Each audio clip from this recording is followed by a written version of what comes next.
मधुरा, हाय, कशी आहेस? बरी कधी आलीस तू? मगाशीच. अच्छा, मला कळलंच नाही कारण मी वर होते ना रूम मध्ये. भेटलीस का मंजिरीला?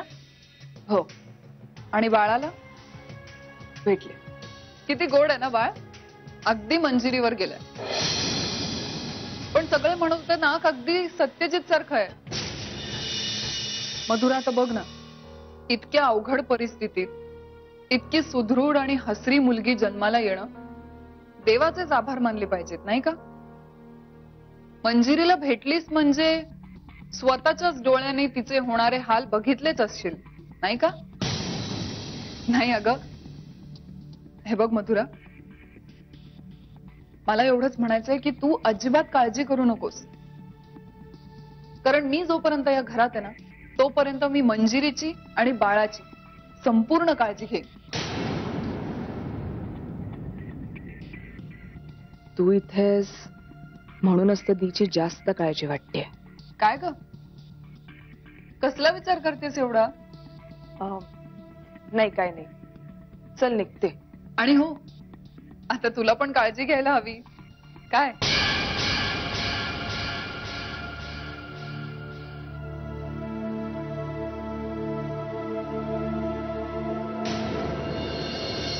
आई, आई, आई, हा बुके छान आहे रे. कोणी पाठवलाय? दादा होळकरने.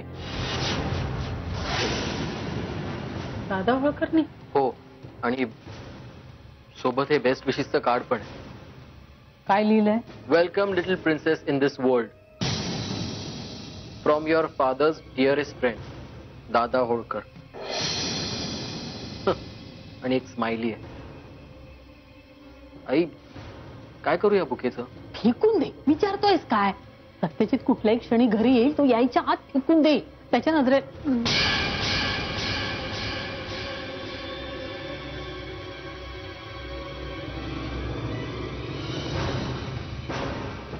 काय रे,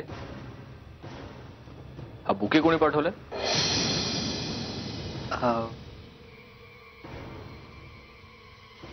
क्लायंटने, माझ्या क्लायंटने. तुझ्या क्लायंटने? हो. असं काय पराक्रम गाजवलेस तू? माझा वाढदिवस नाहीये, लग्नाचा वाढदिवस पण झालाय.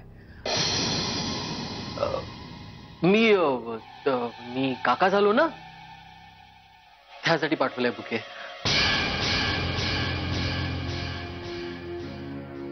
ते सप्रे म्हणून माझे क्लायंट आहेत, रत्नागिरीचे. ते नाही का, त्यांनी आंबे पाठवले होते, त्यांनी पाठवले हा बुके.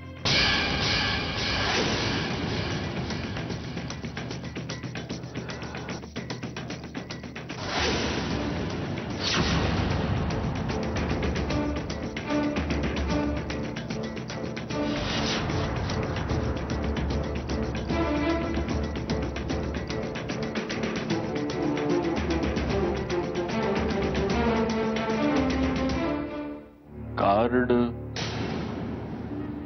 पडलं. पडलं असेल.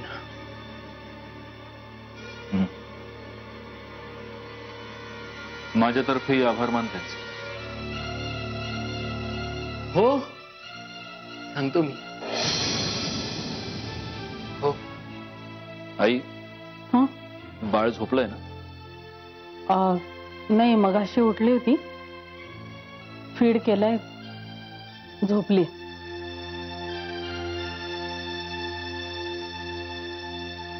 तू तिला त्या बाईकडे घेऊन गेली होतीस की ती बाई गेली होती आमच्या खोलीत?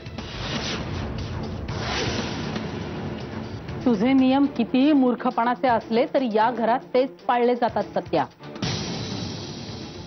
मीच घेऊन गेले होते तिला मंजिरीकडे.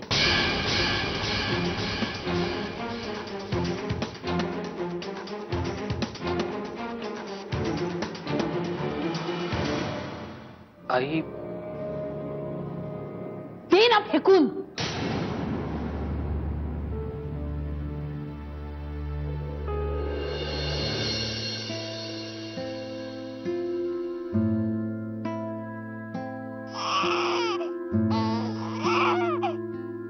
काय झालं? काय झालं? अरे आलं बाबा तुझा. झोपा झोपा झोपा बाबा झोपा. बाबा आला परत. का झालं? का लढता? शू केली का? शू केली? बघू दे बघू दे बघू दे बघू दे. शू केली नाही केली? या उचलून घ्यायचं. उचलून घ्यायचं. या बाबा या. आम्ही शू नाही केली. आम्ही नानू बाळ आहोत. ओ ओ ओ ओ ओ का लढता? का लढता? नका लढू. नका रडू नका रडू नका रडू. बाबा ऑफिसला गेला होता ना? हो पटकन गेला पटकन आला. कोणासाठी आला परत? शोनासाठी. ओ काय झालं? बाबांनी ऑफिस मधून येताना काय आणलं नाही म्हणून चिल्लात तुम्ही? काय हवंय? काय हवंय सांगा. चांदो मामा हवंय? तारे हवे? तारे तारे तारे. ओ बाबासाठी त्याचा तारा तूच आहेस. तूच आहेस. तू नको चिडूस कधी बाबावर. नको जाऊस त्याला सोडून कधीच. तू आहेस म्हणून तुझा बाबा आहे. प्रेम करायला, आपलं म्हणायला, विश्वास ठेवायला तुझ्या बाबासाठी आता फक्त तू आहेस. नको चिडूस कधी बाबावर. नाही चिडणार ना?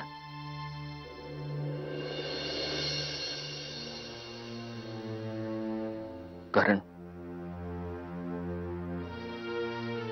तुझा बाबा इतका दुर्दैवी आहे की तो ज्यांच्यावर प्रेम करतो, तो ज्यांना आपलं म्हणतो, ते सगळे त्याची फसवणूक करतात. त्यांचा दोष नाहीये. तुझ्या बाबाच्या हातावरच्या रेषा उलट्या आहेत. पण तू नको करूच ना असं. कारण उद्या तू सोडून गेलीस ना बाबाला, तर तुझा बाबा कोलमडून पडेल कायमचा.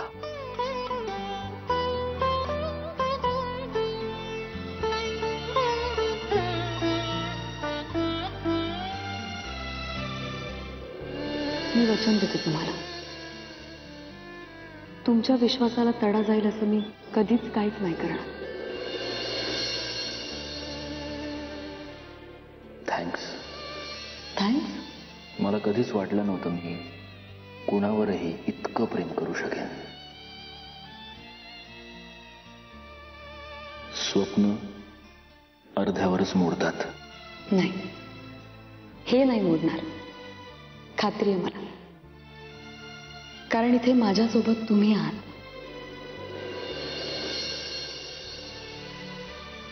आणि जिथे मी आहे तिथे तुला असावंच लागेल. कारण तुझ्याशिवाय मी नाही.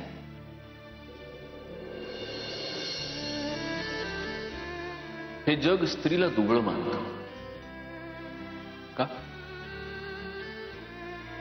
मला नाही असं वाटत.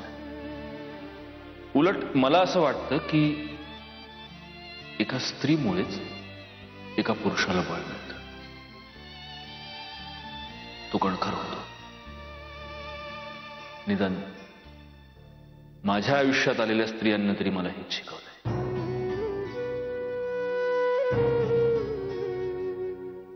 तुला वचन दिलं होतं मी मंजिरी,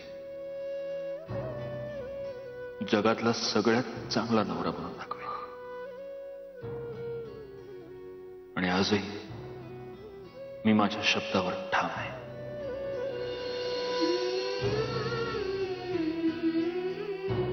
अहो हे काय करता तुम्ही? अहो या मधल्या दिवसात तुझी दृष्ट काढायची राहूनच गेली.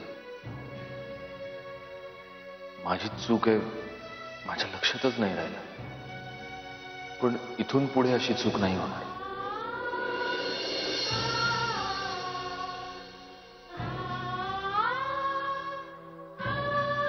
मंजिरी,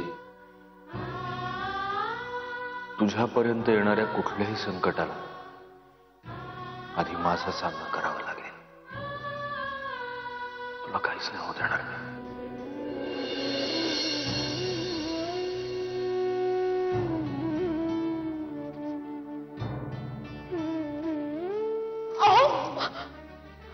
तुम्ही काय करता?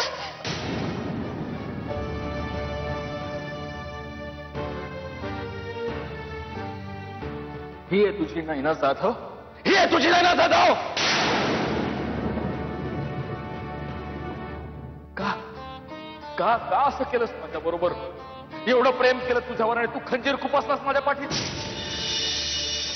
सुखाच्या राशी तुझ्या पायाशी होत्या, पण तुझं मन त्या भिकारड्या आशिष मध्ये अडकलंय. तुझं मन त्याच्याकडे धाव घेत.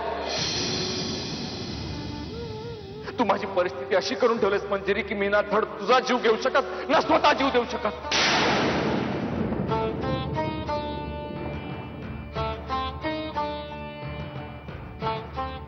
माझ्या बाळाला जन्म दिल्यानंतर त्या क्षणी त्या दिवशी माझ्या आणि माझ्या बाळाच्या आयुष्यातून निघून जायचं. आता तुला आमच्या आयुष्यात स्थान नाही.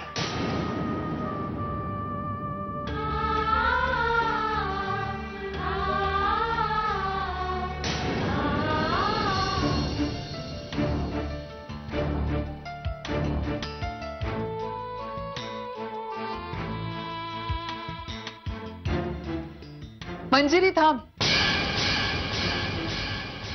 कुठे चाललीस तू? यांच्या रूम मध्ये मला बोलायचंय थोडं यांच्याशी. तुला कळतंय तू काय करायला चाललीस? पुन्हा एकदा तमाशा करायचाय? तमाशा? मला तमाशा नाही करायचाय प्रिया. मला फक्त यांच्याशी थोडं बोलायचंय. हे बघ, मला माहितीये तुला सत्यजितशी बोलायचंय, पण त्याला ते आवडणार आहे का? ते त्यांना ठरवू दे ना. अगं तो पुन्हा वाद घालेल. तुला नको नको ते बोलेल. तुला माहितीये ना तो कसा आहे. करेन मी सहन. आजपर्यंत सहनच करत आली ना, पण मलाही माझी बाजू मांडता येते याची जाणीव मला त्यांना करून द्यायची. आणि मला माझ्या नवऱ्याला भेटायचंय. तुला काही प्रॉब्लेम आहे? तसं असेल तर स्पष्टपणे सांग. नाही मंजिरी, तुझा काहीतरी गैरसमज होतोय. मला काय प्रॉब्लेम असणार आहे? मी फक्त एवढंच म्हणते की सत्यजितने तुला त्याच्या खोलीत यायचं नाही असं सांगितलं होतं. मी तुला सावध करते. त्यातून तुला जर नसेल ऐकायचं तर नको ऐकूस, पण त्याचे परिणाम काय होतील तुला चांगलंच माहितीये.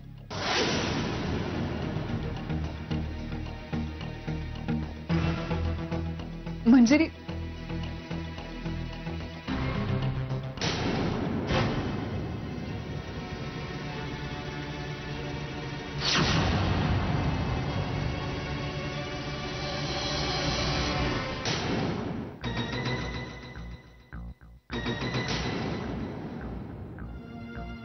तू हिम्मत कशी झाली तुझी इथे येण्याची? काय मास झालाय का स्मृतीभ्रंश झालाय? निघ, चल निघ. मला बोलायचंय तुमच्याशी. मला तुझं तोंड बघायची सुद्धा इच्छा नाहीये. संवाद तर खूप दूरची गोष्ट राहिली. का का नाही बोलायचं? असा काय गुन्हा केलाय हो मी? हे तू वर मलाच विचारतेस? निर्लज्जपणाची हद्द झाली. आउट. निघ, चल निघ निघ. नेहमी तुम्हाला हवं तसं, तुम्हाला वाटतं तसं नाही होणार. कधीतरी तुम्हाला समोरच्याचं ऐकून घ्यावंच लागेल. मी इथून कुठेही जाणार नाहीये जोपर्यंत तुम्ही माझं म्हणणं ऐकून घेत नाही. तुम्ही माझ्यावर हा जो किळसपणा आरोप करताय, माझ्याशी अशा पद्धतीने वागताय असं मी काही वागलेलं नाहीये. लग्न झाल्यापासून अगदी पहिल्या दिवसापासून तुमचे मी असे खोटे आणि बिनबुडाचे आरोप सहन करते.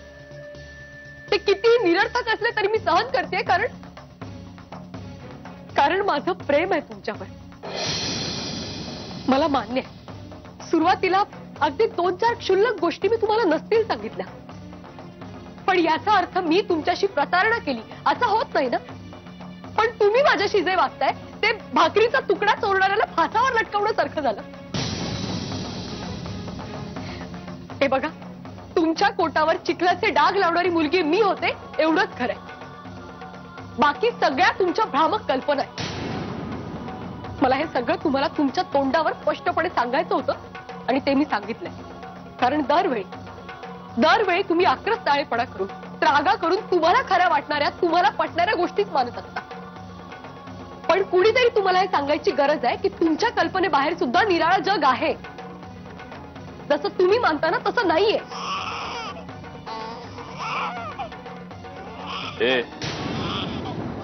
हात नाही लावायचा. माझ्या मुलीला जर तुझी गरज नसेल तर हात नाही लावायचा.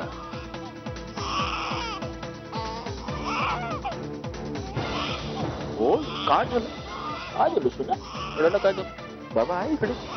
कुठेच नाही गेला बाबा. लवकर लवकर लवकर लवकर.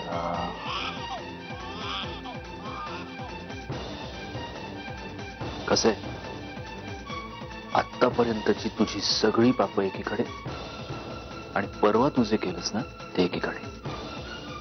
तुझे त्या भिकारड्या आशिष बरोबर जे काही संबंध असतील मी खड्ड्यात जा मरा मला काहीही देणं घेणं नाही.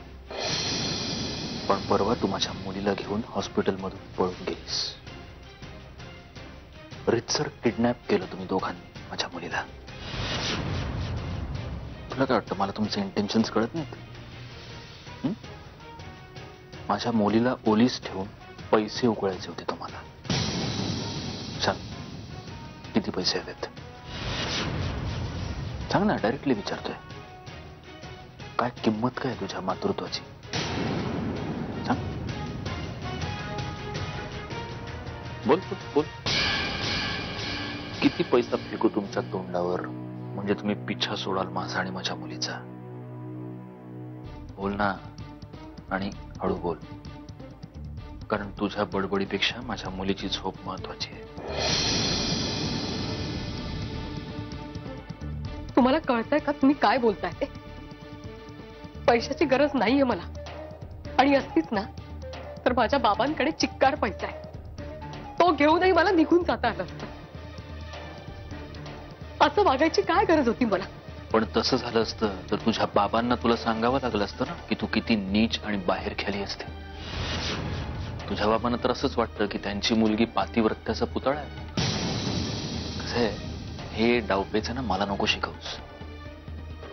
तुझ्यापेक्षा खूप जास्त जग पाहिलंय मी. माझ्या मुलीला तू पळवून नेलंस या तुझ्या गुन्ह्यासाठी आत्ता मी तुला घरातून फेकून दिलं ना तर कोणाचा बापही मला अडवू शकणार नाही. पण माझे हात दगडाखाली आहेत. पण पुन्हा माझ्या खोलीत येऊन माझ्याशी वाद घालायचा प्रयत्न केलास तर खरंच उचलून फेकून देईन. आउट. तुम्ही माझ्यावर विश्वास ठेवा की तुम्ही प्लीज माझ्यावर विश्वास ठेवा. मी यासाठी पळून नव्हते गेले. त्या दिवशी मी काय करत होते, मी कुठे गेले होते, मी काय खाल्लं होतं की नाही एवढं सुद्धा मला नाही आठवत आहे. माझं डोकं बधीर झालं होतं.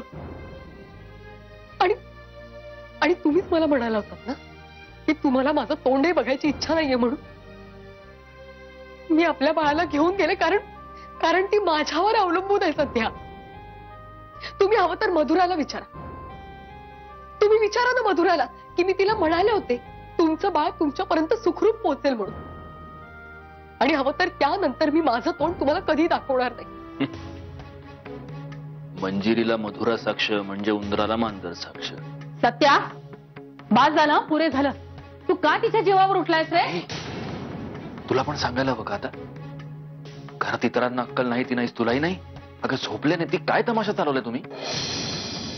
आणि मी काय श्रीफळ देऊन बोलावलं नव्हतं इथे भांडायला ये म्हणून. तिची ती झाली घेऊन जातील. मला तोंड पण नाही बघायचं. तुझ्याशी बोलणं म्हणजे मूर्खपणा आहे. तू बस तुझा संशय आणि अहंकार कवटाळून. म्हणजे शांत हो. आई मी खरंच यांना नाही पोचवलंय.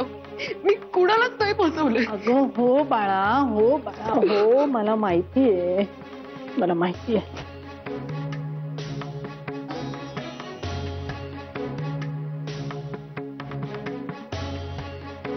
काय कुठे घेऊन चाललेस तू तिला? झोपली आहे ना ती? तू विसरला असशील सत्या. मी तुला सांगितलं होतं बाळ रात्रीचं मंजिरीकडेच राहणार. तुझ्या डोळ्यातला द्वेष बाजूला ठेव आणि जरा खिडकी बाहेर बघ. रात्र झालीये केव्हाच. चल मंजिरी.